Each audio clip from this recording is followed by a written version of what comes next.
Hi, I'm Brent Madden. And I'm Britt Madden. And this is Mad Rev. 5 days, 20 classic cars, 900 kilometers. Actually, it was like just over 1,000. Okay, over 1,000 kilometers through the Cape, from Cape Town, through Wellington, across the majestic Bainskloof Pass, through Worcester and Robertson, to Montagu, then Badidale, Oudtshoorn, Swellendam, Streesby, Cape Agulhas, Elim, Gansbaai, Hermanus, and finally back home. Yeah, this was not just an ordinary road trip. That's why it was called the Cape Meander. It was a true adventure as we drove around infinite mountain passes along the coastlines. We tried to stop at just about every pod stall we could and have stories for every single one of them. And I think we also hit just about every single petrol station. Yes. Because Little Red, our classic 1969 Peugeot, only has a 20-liter fuel tank. So we made lots of stops, met lots of amazing people, and have lots of stories to tell. And we could not have done it without our Continental tires. We want to say a huge thank you to the team at Continental. You truly made this adventure, this whole journey possible. We couldn't have done it without you, so thank you. Thanks, guys.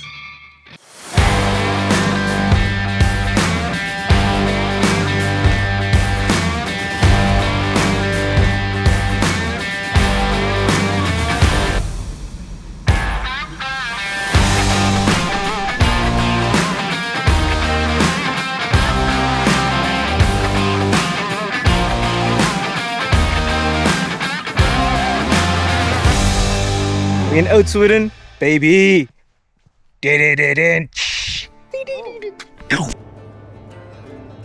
So we kicked off the tour from Grootpasantkraal in Durbanville and headed to Montagu. And what a drive to start it all. So we rolled to the beauty of Bainskloof Pass.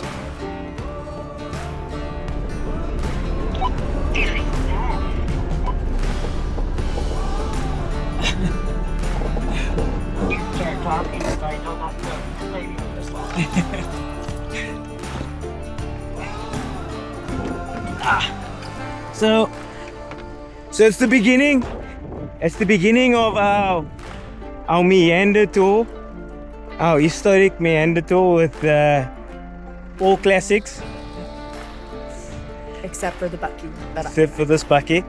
And we're now heading towards our destination, and this is where we find ourselves.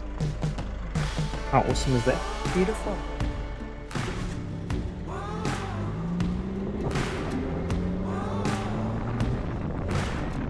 And then through what is known as South Africa's wine country, the beautiful Robertson. Yes. So fun fact, Robertson is known for milking grapes. So they're really known for their wines. They have the best wine farms probably in South Africa, hands down.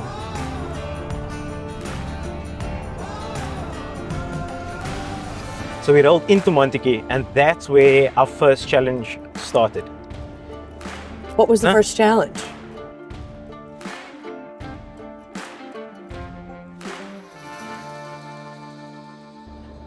Your big blue suitcase. That was the first challenge?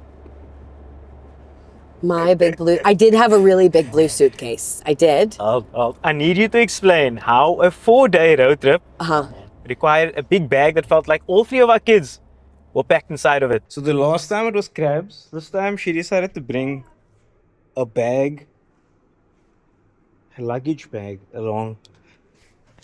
It doesn't wheel. Who? Check this. It doesn't wheel. You won't push it. It doesn't want to go. What are those wheels?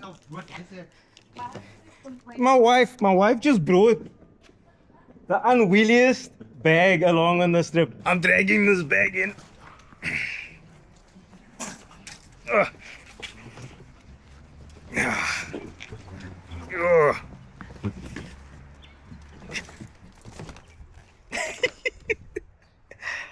Just dropped my laptop bag.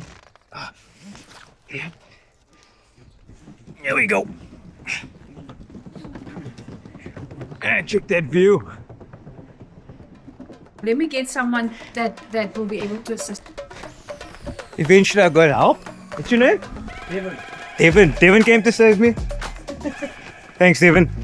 Okay. No excuses, just reasons. Okay. My dad taught me that a good Boy Scout is always prepared.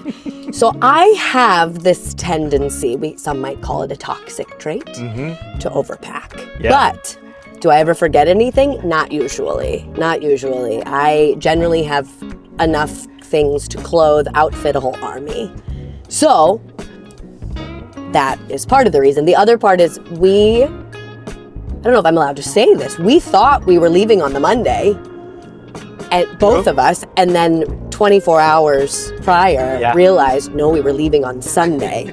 So, and we had a jam-packed weekend leading up to, and so we were shoving stuff in suitcases, clean laundry, some questionable laundry, but it all got packed, and so that is why. And because my husband is chivalrous, he did not let me bear my own burden. He carried my suitcase for me. And that's why he looks so buff now, hey? So thank you, honey. Thank you. Sorry. My bad. Morning. So it's day 2 of the Meander tour. We in Montagu and we on our way to Berrydale, and then we're heading off to Oudtshoorn to Buffelsdrift to go and check out like we're feeding elephants or doing a game drive or something.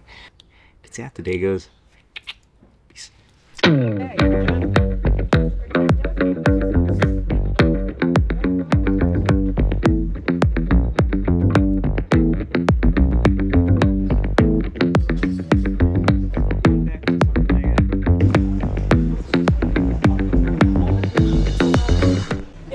Wat voor model is dit?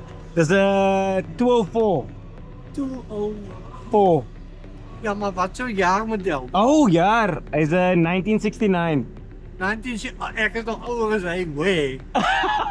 1969, ek is 1957. So the next morning. Yes, day 2. Day 2. So the next morning, day 2, we left Montagu en route to Oudtshoorn. Yes. And we had to make one of what would be a million petrol stops.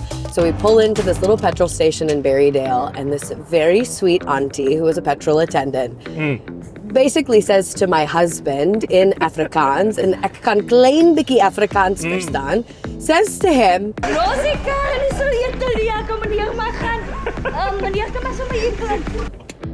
basically, okay, get out of the way. I'm gonna get in your car now. You go ahead and get in with your wife. I'm gonna take it from here, right? Yeah. So the same stop, I asked the lady to fill or to top up Little Red, because on old cars like this, it's really hard to tell. Can't really tell on the gauge at all. And she finishes 9 Rand, which is 1 liter of fuel. That's less than $1 of fuel that she put in the car. So I was surprised. I really was. Well done, Little Red.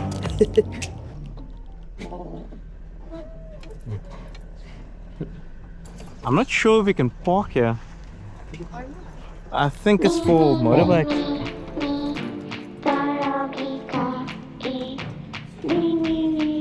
There's a motorbike sign over there.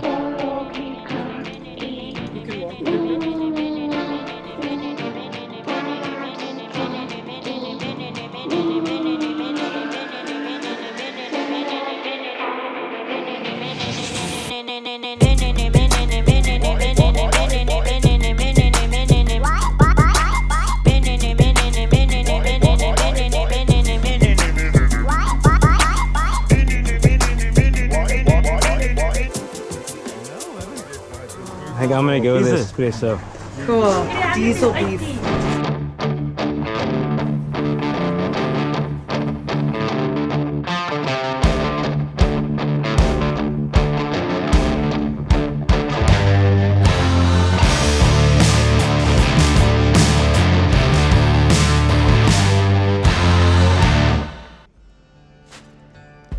So eventually we arrive in Oudtshoorn, which I feel was out of all the stops we had was the most magical, right? Yeah. So we got to do a game drive.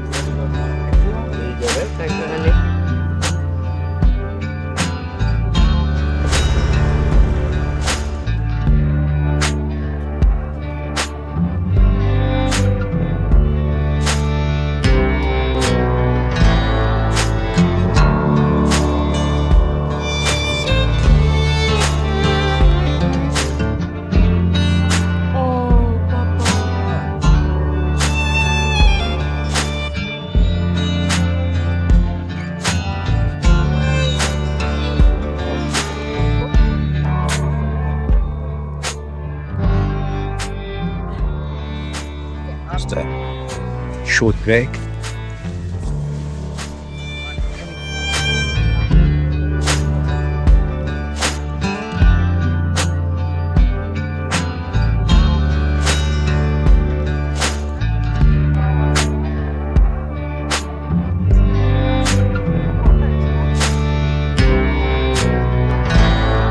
We got to do something really special. Yeah, we had what I would say is one of my like top 10 most incredible life experiences. So at this game lodge, they have 3 rescued elephants, 2 male and 1 female.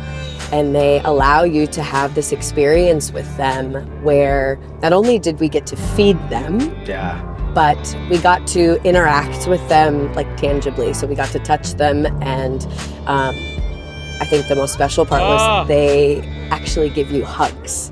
And it makes me teary-eyed thinking about it, because it was just, it was such a humbling experience, because these animals that are so powerful and so intelligent and could literally take you out in a moment were so incredibly gentle. And I don't know what I thought an elephant felt like, but it's actually indescribable to feel their trunks wrapped around you, and you can literally feel it breathing on you.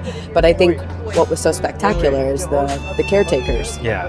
3 men who they say it's not their job. They literally call it parenting, because they've known these elephants since they were rescued as young, as babies. And now I think the one carer has been with them almost 20 years. So they know them like their own children, their family, and they're with them day and night, and they just have this beautiful respect, mutual respect between them. And so it was a privilege to get to be in the space of the elephants. I didn't want to leave, honestly. I just wanted to stay there, because it was just miraculous. We could have just stayed there. For those 4 days. I think it made us miss our kids, though, because there were 3 elephants. We have 3 kids, so we renamed them, because of course they had names.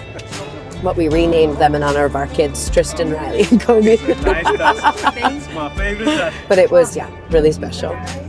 We've had the opportunity to stay at quite a few game lodges and go on a number of safaris. But this place was really exceptional. First of all, the customer service was world class. The food was phenomenal. But the accommodation was really special. They call their rooms tents, and they are tented, but I mean, this is like luxury. You can't even say glamping, because it's, I mean, heated, really comfortable beds, beautiful furniture, outdoor shower if you want to shower in the outdoor. If you're feeling adventurous. Each tent has its own shower. But then you also have like a bathtub and just beautiful amenities. Like, it was really lovely. And staff coming to check in on you. And some of the tents are right along a dam that they have where hippos live. And then of course you can go on the game drive which we didn't see. We never saw the hippos. We didn't get to see them. Sometimes they're, it's the hard thing about staying in a place like that for only one night. You may not, but we did see a lot of things. But it's a good excuse to go back. Buffelsdrift, we're coming. We did see a lot of things on our game drive, which was cool. Buffelsdrift. Hey. Okay, so the next morning we packed. Really sad to say goodbye to Buffelsdrift, but we needed to head off to our next destination. So we drove from Oudtshoorn to Swellendam, which I feel was the toughest leg of this tour. Why do you say so? Well, because the wind and rain played around like crazy with Little Red, but she handled she handled it like a boss. Could you see it? You see the wind? I would say the you tail? handled it like a boss. I don't think she handled it like a boss. I think you did really well. Bows. All things considered. Yeah. It was challenging. And I think by that point we were starting to feel pretty tired too. Yeah. Like you're just naturally tired. So having to pay attention with difficult natural elements against you. So the next morning we left Swellendam and headed towards Hermanus. Yeah. We drove through a town called Pretasdorp and headed through to Struisbaai, right? And that's when the wind really showed up. Yeah. The boot flew open mid-drive. Okay, for our American friends, what's the boot? The trunk. The trunk. The trunk flew open mid-drive. Yes. I felt this gust of wind behind me. Yeah. And you saw it, right? I did. Yeah? I did, and I might have panicked a little bit. So did you get any footage of this happening? He's like You were driving devastated. behind me, right? He's like devastated. I didn't get footage of the boot flying open, The trunk.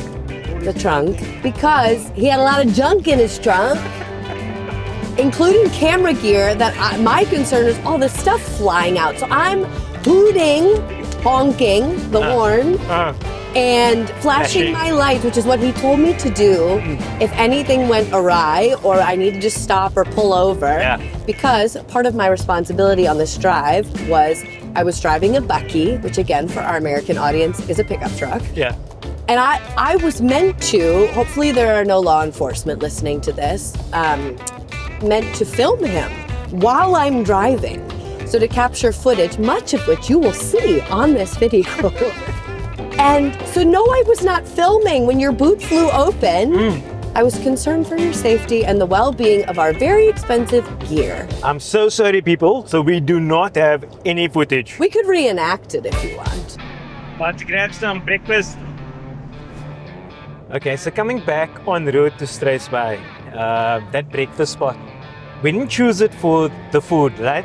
No. What made you radio me, stop, turn around, this is the spot?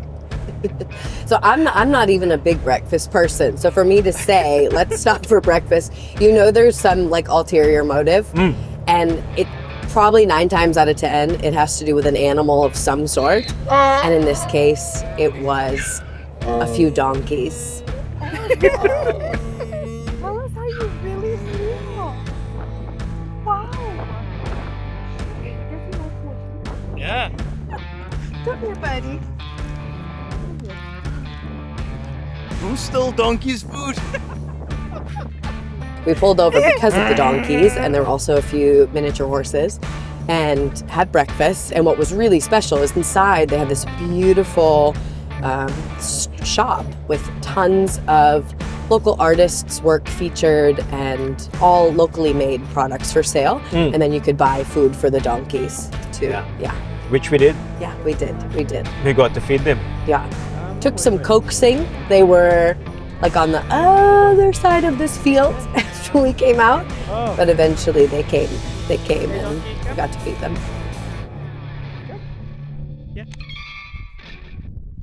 Give you some. Okay, so breakfast done, donkeys fed. We then headed off to the harbour to go and greet one of the locals in the harbour. Yeah. Stingrays. So it's been my bucket list shot to get my car to the harbour. We live about 250 kilometers from where this is. Yeah. And they were a no-show. Basically because the weather conditions were horrible. It was raining, it was windy. And normally they'd come out to come and greet because of the boats that would come in after fishing for a couple of days. There obviously weren't any boats because the weather conditions were horrible. So yeah. Unfortunately, didn't get to see any stingrays. Nah, in the words of Arnold, we'll be back.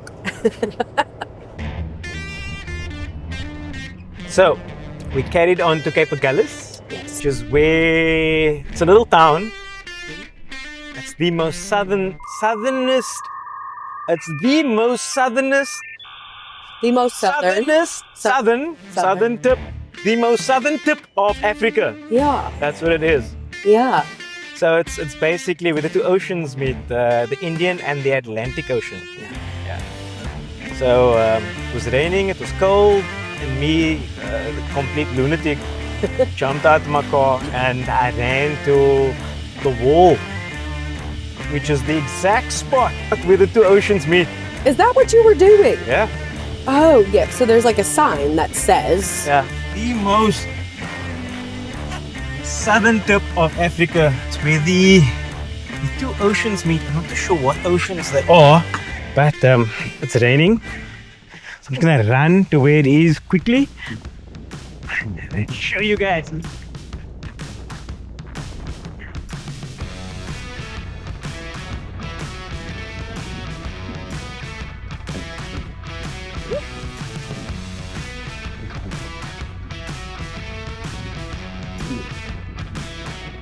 Little bit over there.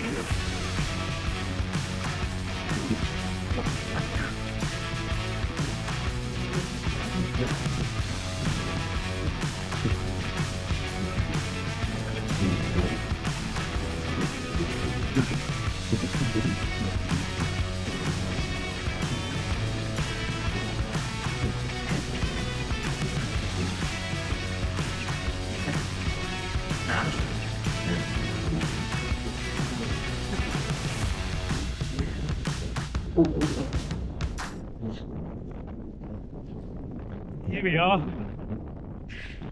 So it's, as you can see, like I told you before, it's the Indian, the Atlantic Ocean that meet over there. And little red protest here. How awesome has this journey been?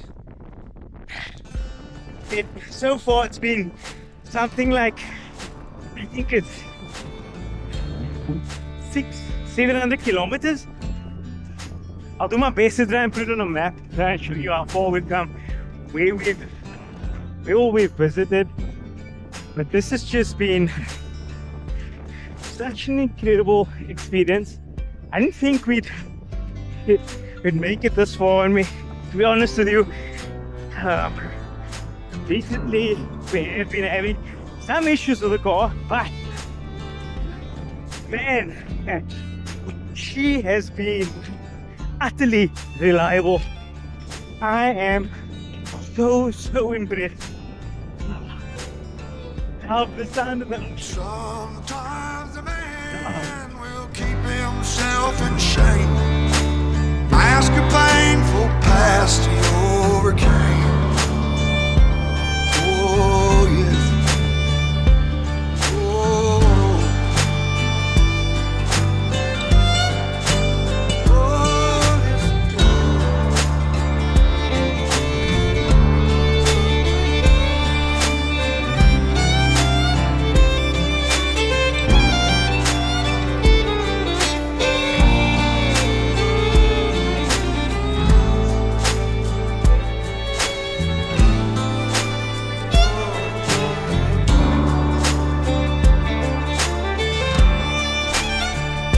Well, you've been steady, building steam like a thunderhead.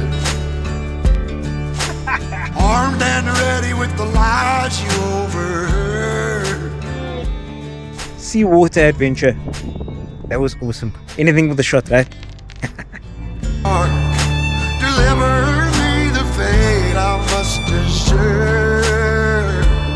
Oh, don't you? I just wait and listen for the storm. You can hear the difference in the wind.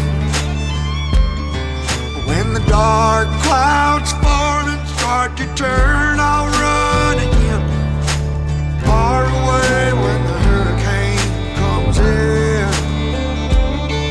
When the dark clouds form and start to turn, I'll run again. Far away when the hurricane, oh, that old hurricane comes.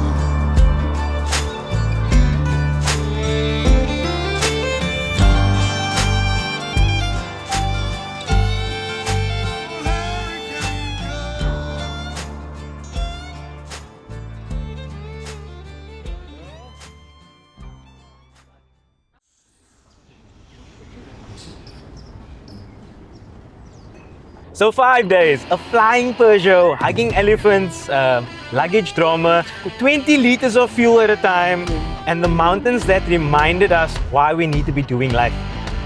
And we wouldn't be doing any of this without Continental Tires. It's true. Thank you guys. Yeah, thank you. So where will our Continental Tires take us next? What adventure would we be on? Yeah. Yeah? Good question. The sky is the limit.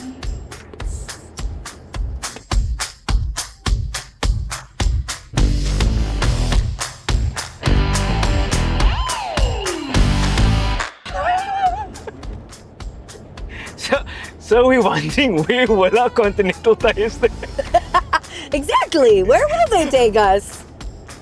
I'm excited for our next adventure. So please do the things like follow, like, subscribe, share. We love you all. See you next time. Peace.